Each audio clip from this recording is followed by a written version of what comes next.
Hey everyone. Yeah, right here. I haven't done one of these in a while. I can tell you that. And I got plenty of time before I have to head to work. I have to be at work at 5:30 today or tonight, whatever. Um, but yeah, we haven't. I haven't really done one of these in a while. As you can see, it's all in black and white because I wanted to save some color. But basically, this is a rant by Toa Akron, Akron, and it's sort of a rant, basically also kind of looking at two sides of the situation deal. And I do apologize if this might go into a few parts because this is mainly a 10-page deal. It is. But basically, TA, we're going to call him TA for short, did this yesterday. At the time I printed this, they had done it 4 hours and 28 minutes prior to me printing this yesterday, which seemed as though that was about around 5:30. I say about almost a day ago. They almost 24 hours ago, almost basically a day ago. They printed this. So anyway, it's called an AAS featured rant. Now AAS, of course, as you know, is at DeviantArt is stands for Anti-Archie Sonic. And so those of you that don't know, Anti-Archie Sonic is one of the Sonic groups out there that is against the way the Archie comic book is written. In other words, from what I can understand, it's nothing against the comic itself. It's basically against those that write the comic. It's against those that basically, in the eyes of some people, if not a majority of people, don't know a square in the ground from a hole in the ground. Kind of get my idea. They kind of think, oh, a square is a hole. A square is a circle, and a square. But you kind of get the idea. It's basically like they don't know the difference between a hole in the ground and a square in the ground. Basically, they don't know a round shape from a box shape, kind of deal. And again, like I said, it's from what I understand, it's nothing against the book itself. It's nothing against the book itself, or even against Archie themselves entirely. It's basically against the people that write the book. Basically, a lot of people in this group feel that the writers at times are incompetent. Some in this group have agreed that at times it does look like it's getting better, but sometimes it's not looking better. So, anyway, with that said, what does TA have to say in a featured rant? And for Anti-Archie Sonic, well, basically the rant is entitled Two Sides to Every Story. And like I said, I apologize if this goes a little over. I'm going to be checking my time because I got a 15-minute time limit on YouTube. But this is what they said, and I'll provide the link down below for the DeviantArt so you can DeviantArt page so you can read it yourself.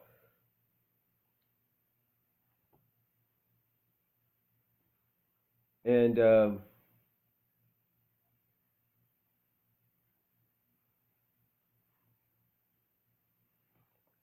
yeah, it's basically a rant. Well, it's not entirely a rant by TA. It's basically a rant provided by TA from a fellow Sonic fan.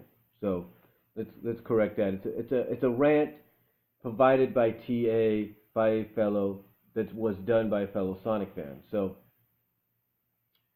this is what this person, not TA, but this fan, I can't think of their name right now, has to say. This is what they have to say. And let me see. Sure. Okay, you'll probably get what this is about as soon as we start. But this is what this fan says. This is what this fan says in the rant provided by TA. In other words, like I say, TA, published the rant, on their page because it obviously something that doesn't allow images to be on journals and group pages at DeviantArt or something like that. But this is the rant that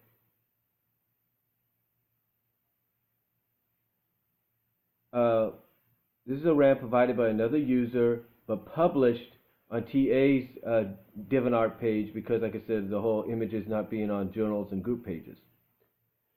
But this is what this one fan, I can't think of the name right now, has to say. This is what they had to say. This is basically what this rant is about from this one fan. Not TA, but this one fan. This is what they have to say. And it's more of a theory / rant than anything else. But this is what they have to say, and I quote. This is what this one fan has to say.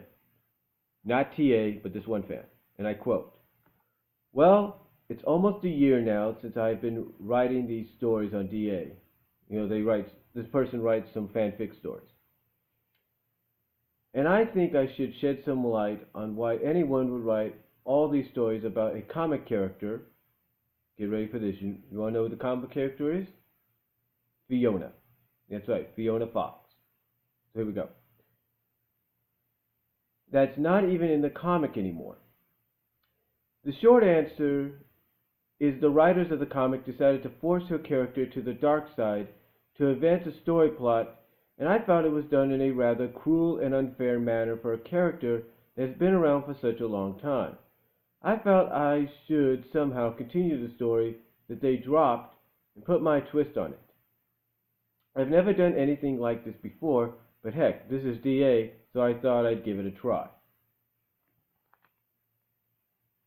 So basically, right off the bat, you could tell, just like a lot of fans, myself at times included, they're not too happy with what happened with Fiona Fox's character. And I know some of you are going to say, well, get over it. Well, still,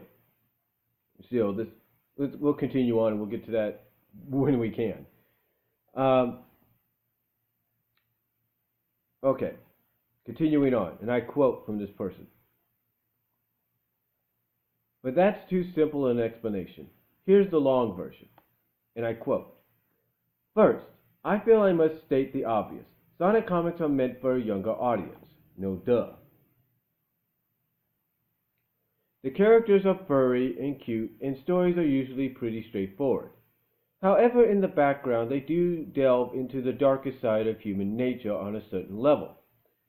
With war, extermination, slavery, aka robotization or roboticizer, child soldiers, seriously, these are kids fighting,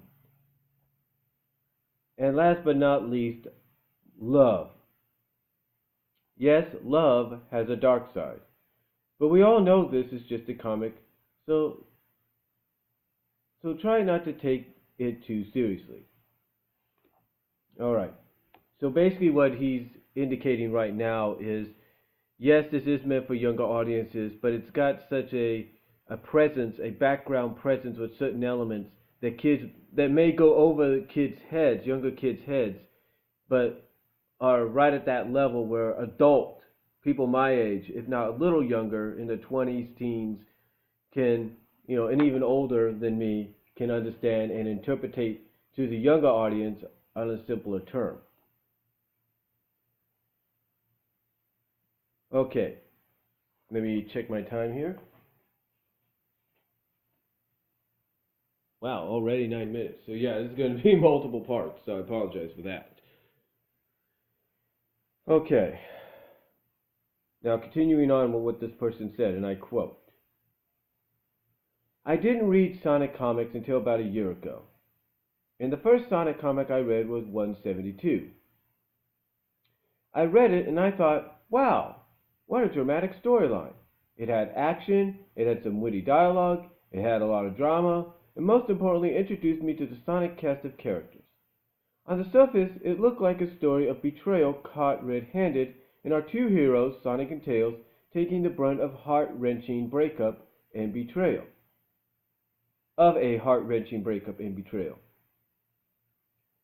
Betrayal is a very strong emotion, and if you've ever felt it sting, you instantly know how deep it cuts. The end result being that Fiona defected from good to evil and joined the recently recreated major villain of the comic series as his girl. I was naturally very curious as to how this came about, so I went on to read the rest of the storyline, backwards and forwards. I dissected the details of this issue and I found its logic convoluted, left to interpretation, and some of it downright wrong. This spurred me into thinking about writing a story just as a creative writing experiment, to see if I could tell a narrative from Fiona's side which would fit into the story, but show this in a different light. After all, there are always two sides to a story, in a love affair gone bad. Okay, so basically what we're getting right here is this individual is basically saying that if you're new to the comic and you want to know what something comes about, how something happened, the best thing to do, just because if it catches your eye, it makes you curious, go back and read, go backwards, go forwards, and try to read up and catch up on what's going on. But also they're looking at what they see here as being basically, from what they just found the logic of her going evil, of her betrayal, to be very convoluted. In other words, not making any sense at all. It's like basically, where in the world did this come from, and why is it happening? What sense does it make? So basically, this person has decided, as we get into another part, probably a few more parts in this, they're going to basically tell it from Fiona's side, or see what it's like from Fiona's side, so that we as fans can get a better interpretation. In other words, kind of make a little bit more sense as to why, she would go bad and why she would join Scourge as part of the Destructives and then the Suppression Squad. Anyway, continuing on. This is what they say again, continuing on. I quote, I'm going to have to switch over to another part in a second, hold on. And I quote, "I don't think any of this information is new and groundbreaking, although I haven't seen anyone who has collected it and put it in a format analysis like this. First, I like to go to the footnotes for the comic issue 172.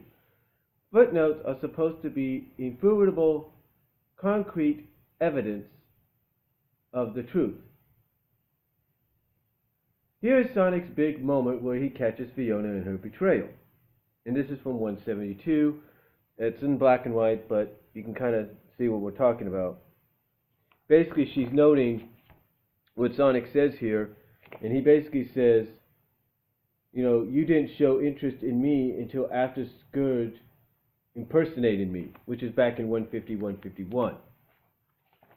Now, the reason they bring that up is because of something that they were talking about in just a little bit. And let me check my time.